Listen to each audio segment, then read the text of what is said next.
Evangel ministries നിങ്ങൾക്കായി അവതരിപ്പിക്കുന്ന തിരുവചനം.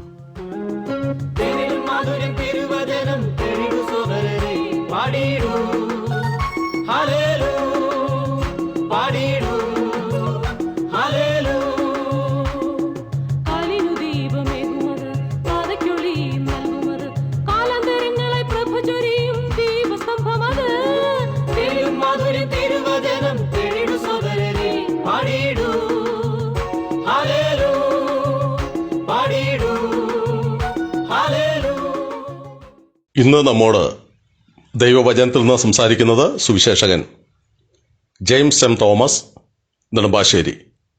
പ്രാർത്ഥനയോടെ ശ്രദ്ധിച്ചാലും. കർത്താവിൻ്റെ വിശുദ്ധ നാമത്തിന് മഹത്വമുണ്ടാകട്ടെ.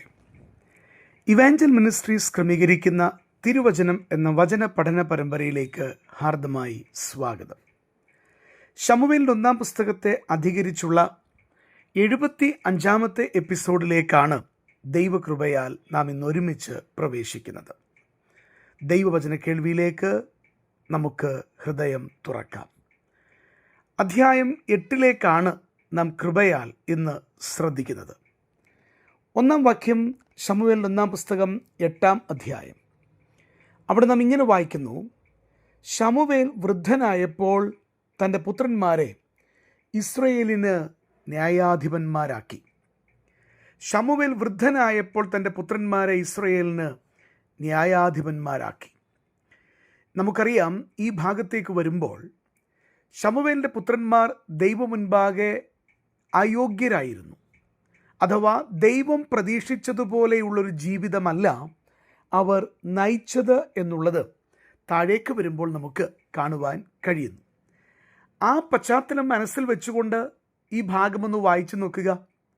ശമൂവേൽ വൃദ്ധനായപ്പോൾ തൻ്റെ പുത്രന്മാരെ ഇസ്രയേലിന് ന്യായാധിപന്മാരാക്കി. വാസ്തവത്തിൽ ദൈവം തമ്പുരാനാണ് ഒരുവനെ ന്യായാധിപ സ്ഥാനത്തേക്ക് കൊണ്ടുവരേണ്ടത്. അപ്പന്മാർക്ക് പകരം മക്കൾ ഇരിക്കും. തീർച്ചയായിട്ടും അത് ആഗ്രഹിക്കുന്നത് നല്ലതാണ്. അതിന് യോഗ്യതയുള്ള ആത്മീയമായിട്ടുള്ള ദൈവവിളിയുള്ള പ്രിയപ്പെട്ടവർ അങ്ങനെ വരേണ്ടത് ആവശ്യമാണ്. അത് അഭിമാനമാണ്. അതേറ്റവും ഉചിതമാണ്.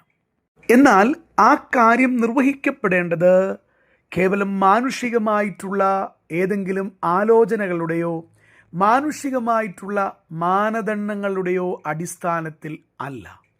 മറിച്ച് ദൈവമാണ് ശുശ്രൂഷാ തലത്തിലേക്ക് ഒരുവനെ കൊണ്ടുവരേണ്ടത് എന്നുള്ള യാഥാർത്ഥ്യം നമുക്കിവിടെ കാണുവാനായിട്ട് സാധിക്കുന്നുണ്ട്.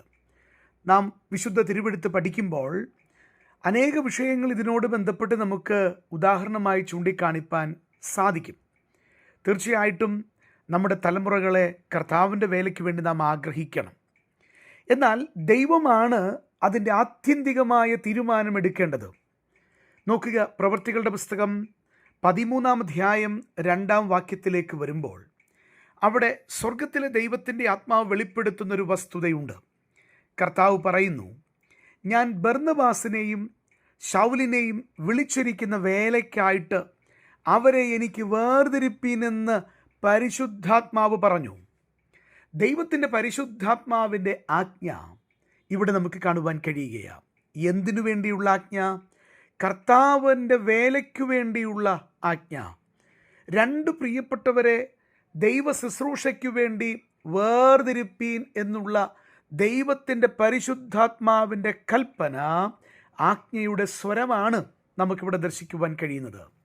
ഞാൻ ബർന്നബാസിനെയും ശൗലിനെയും വിളിച്ചിരിക്കുന്ന വേലയ്ക്കായിട്ട് അവരെ എനിക്ക് വേർതിരിപ്പീൻ എന്ന് പരിശുദ്ധാത്മാവാം ദൈവം പറയുകയാണ്. അർത്ഥാൽ നാം ആഗ്രഹിക്കണം, അത് നല്ലതാണ്. എന്നാൽ കർത്താവിൻ്റെ വേലയ്ക്ക് വേണ്ടി ഒരുവനെ വേർതിരിക്കുന്നത് ദൈവത്തിൻ്റെ പരിശുദ്ധാത്മാവാണ്. ത്രിയേക ദൈവത്തിൻ്റെ ആജ്ഞപ്രകാരമാണ് അത് നടക്കേണ്ടത്, മാനുഷികമായ മാനദണ്ഡങ്ങളിലല്ല.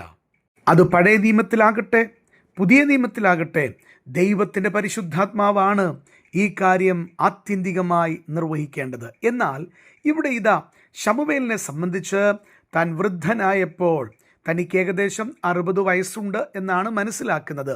തൻ്റെ നിരന്തരമായ ശുശ്രൂഷയുടെ ആധിക്യം, തൻ്റെ നിരന്തരമായ ശുശ്രൂഷകൾ തൻ്റെ ശരീരത്തിൻ്റെ കാര്യങ്ങളിൽ ചൂണ്ടിക്കാണിക്കുന്ന വാക്യമായിട്ട് നമുക്കിതിനെ കാണുവാൻ കഴിയുന്നു. ശമൂവേൽ വൃദ്ധനായപ്പോൾ, പ്രിയപ്പെട്ടവരെ, ഇവിടെ ഇതാ തൻ്റെ മക്കളെ താൻ തന്നെ ആ വേലയ്ക്കാക്കുന്നുവെന്ന ചിന്ത നമ്മുടെ ഹൃദയത്തിലേക്ക് വരേണ്ടുന്നത് ആവശ്യമാണ് എന്ന് ഈ ഭാഗം പഠിക്കുമ്പോൾ കാണുവാൻ കഴിയുന്നു.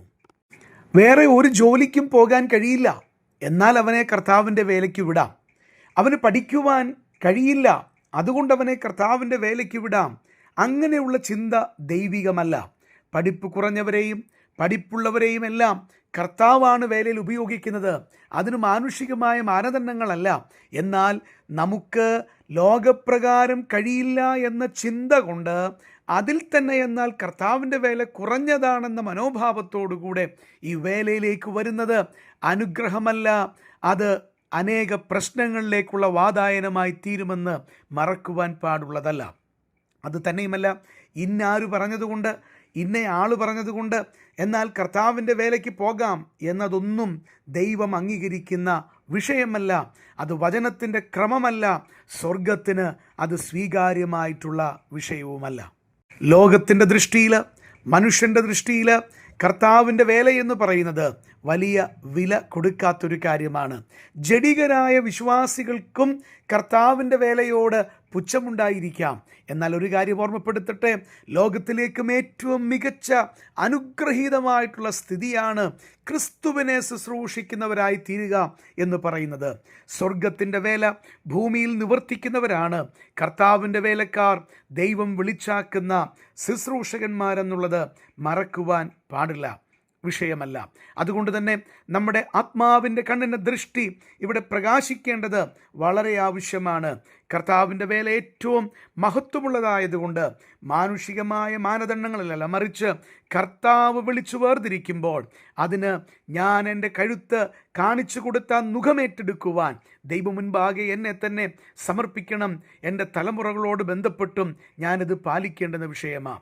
എന്നാൽ ഇവിടെ ഇതാ ശമൂവേൽ വൃദ്ധനായപ്പോൾ അതിന് യോഗ്യതയില്ലാത്ത, ജീവിതത്തിൽ വിശുദ്ധിയില്ലാത്ത, ക്രമം കെട്ട് നടക്കുന്നവരായ തൻ്റെ പുത്രന്മാരെ ആ വേലയ്ക്ക് നിയോഗിക്കുന്നത് എത്രമാത്രം വലിയൊരു പരാജയത്തിലേക്കാണ് വിരൽ ചൂണ്ടുന്നത്. പ്രിയപ്പെട്ടവരെ, ദൈവത്തിൻ്റെ വേല, ദൈവികമായ വിഷയങ്ങൾ അതിൻ്റെ ഏറ്റവും ഉചിതമായ നിലയിൽ തന്നെ നാം നിവർത്തിക്കണം. കാരണം ഏറ്റവും അന്തസ്സുള്ളവൻ്റെ വേലയാണ് കർത്താവിൻ്റെ വേല എന്ന് പറയുന്നത്. അടുത്ത തലമുറകൾ കർത്താവിൻ്റെ വേലയ്ക്കിറങ്ങാനായിട്ട് പ്രാർത്ഥിക്കുന്ന എത്ര പേരെന്നെ ശ്രദ്ധിക്കുന്നുണ്ട്? കർത്താവെ, എൻ്റെ തലമുറയെ കർത്താവിനായിട്ട് വേർതിരിക്കണമെന്ന ആഗ്രഹം നിങ്ങൾക്കുണ്ടാകണം. ഞാൻ കടത്തി പറയട്ടെ, എൻ്റെ തലമുറയെ കർത്താവ് വിളിക്കുന്നെങ്കിൽ ഞാൻ കൊടുക്കുവാൻ മനസ്സുള്ളവനല്ലെങ്കിൽ മറ്റുള്ളവരെ അയക്കണമേ എന്ന് എനിക്കെങ്ങനെ പ്രാർത്ഥിപ്പാൻ കഴിയും? ആ പ്രാർത്ഥന സ്വർഗം കേൾക്കുകയില്ല. എന്നാൽ എൻ്റെ തലമുറ കർത്താവിനെ സേവിക്കുന്നവരായി തീരണം. ഒരുപക്ഷെ കർത്താവ് അവരെ പൂർണ്ണസമയ വേലയ്ക്ക് വിളിക്കുന്നെങ്കിൽ സന്തോഷത്തോടെ ഞാനതിന് അയക്കും.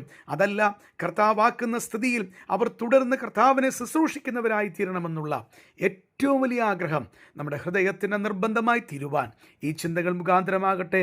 ദൈവം അങ്ങയ്ക്ക് അതിനുള്ള കൃപ തരട്ടെ. ദൈവനാമത്തിന് മഹത്വമുണ്ടാകട്ടെ. ഈ സന്ദേശം ശ്രദ്ധിച്ച എല്ലാ പ്രിയപ്പെട്ടവർക്കും കർത്തൃനാമത്തിൽ നന്ദി.